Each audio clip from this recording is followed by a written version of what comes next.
जय सिया राम। जय श्री सद्गुरु नारायण भगवान की जय। अपने अपने माता पिता की जय। आज का इतिहास जो है, आज की कहानी जो है, ऐसे एक वीर योद्धा की है जो न तो सतयुग का है, न द्वापर का है, न त्रेता का है, आपके कलयुग का है और लगभग अभी 200-400 वर्ष का इतिहास है। मतलब ये इतिहास एक ऐसे योद्धा का है जिसने अंतिम समय तक अपनी शान को ढकने मतलब झुकने नहीं दिया। उनका नाम है श्री पृथ्वीराज चौहान, अद्वितीय योद्धा। अपने इतिहास में भारत भूमि में एक एक से महावीर पैदा हुए, मतलब जिन्होंने अपनी वीरता का लोहा मनवाया है शत्रुओं से।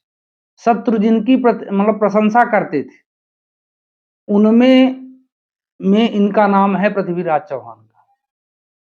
तो पृथ्वीराज चौहान जी का जन्म के दो मत हैं।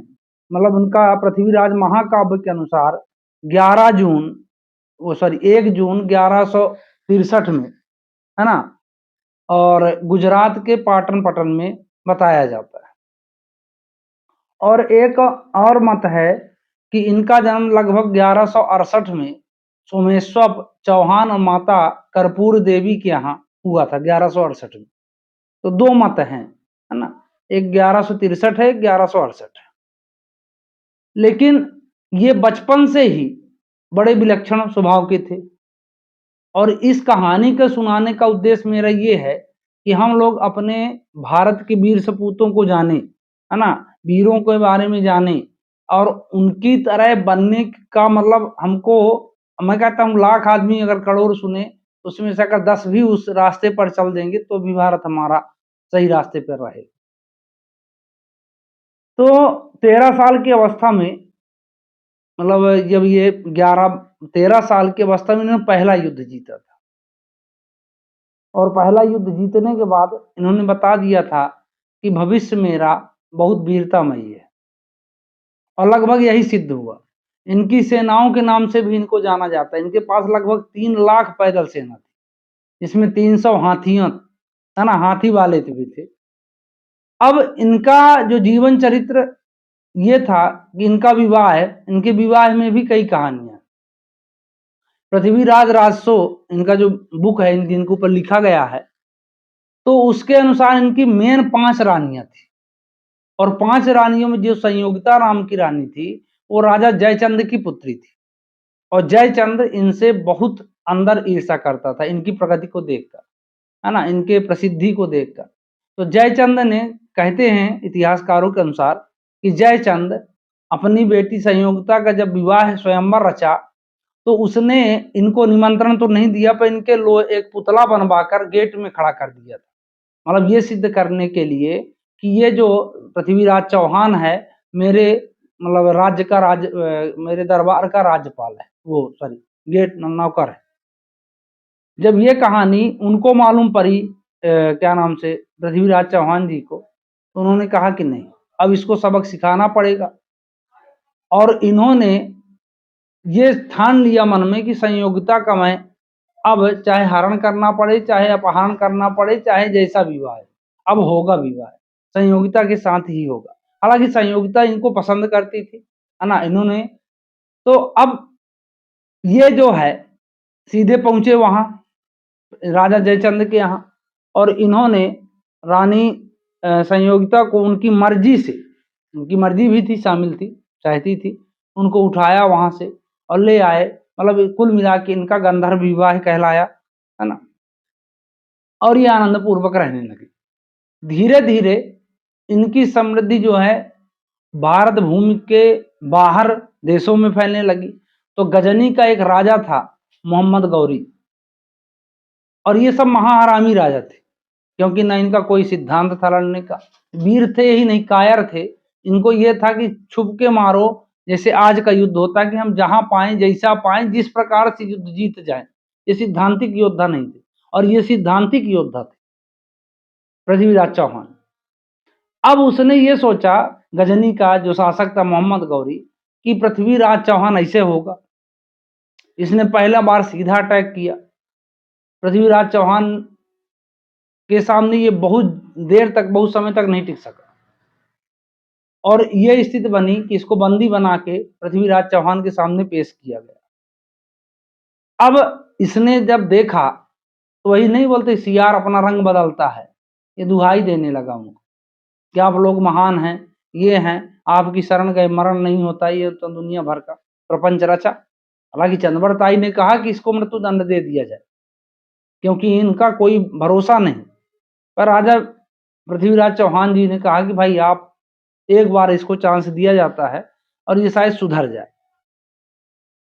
उसने अपने देवी देवताओं की जो मानते हैं वो लोग कसम खाए कि मैं आज के बाद ऐसा गलती नहीं करूंगा, और वो फिर गजनी चला गया।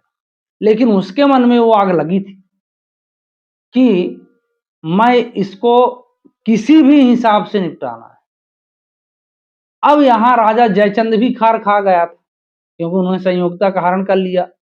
अब वो जयचंद ये भी जानता था कि मैं अकेले राजा पृथ्वीराज चौहान से जीत नहीं सकता, तो अब चोर चोर मौसेरे भाई, एक कहावत है। तो इसने जो है वो उसको मोहम्मद गौरी को सूचना दिया कि हम आपकी संधि हो जाए और हम हराएंगे उसको मिलकर, तो जो वहां का सोना चांदी होगा आप ले लेना और वहां का शासक मैं बन जाऊंगा।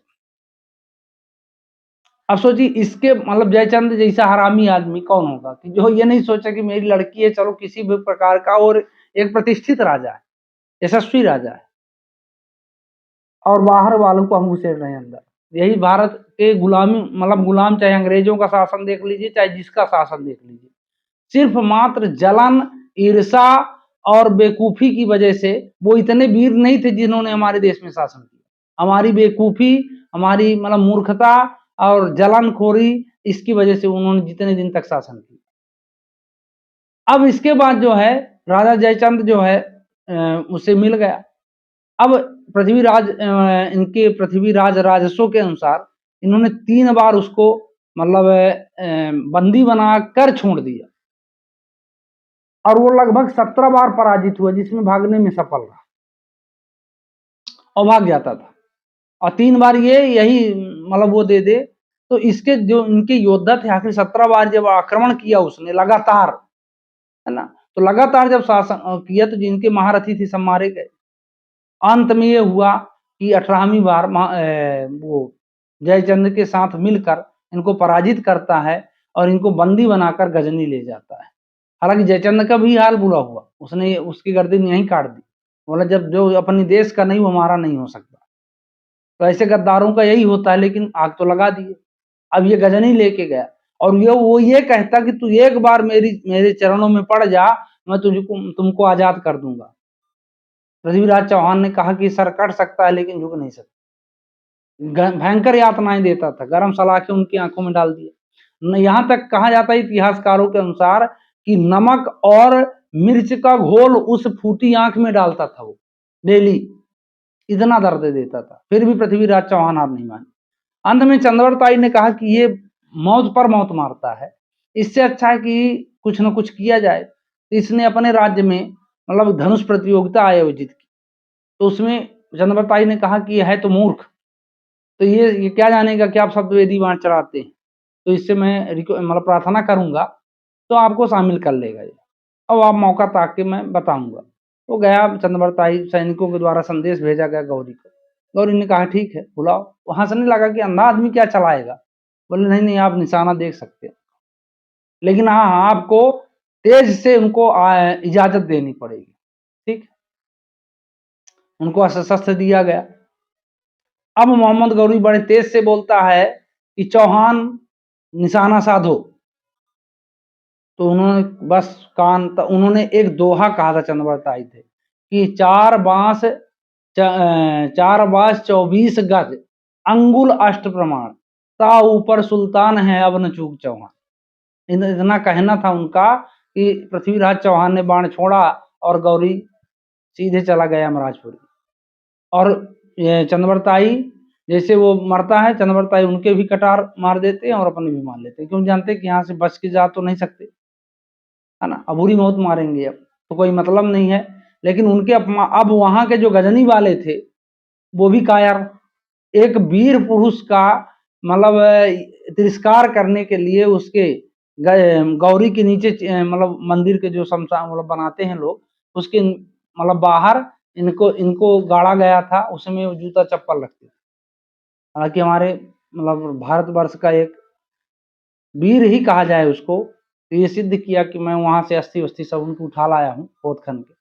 तो इस तरह है हमारा मतलब इतिहास जो है बहुत अपूर्व है, बहुत, है ना।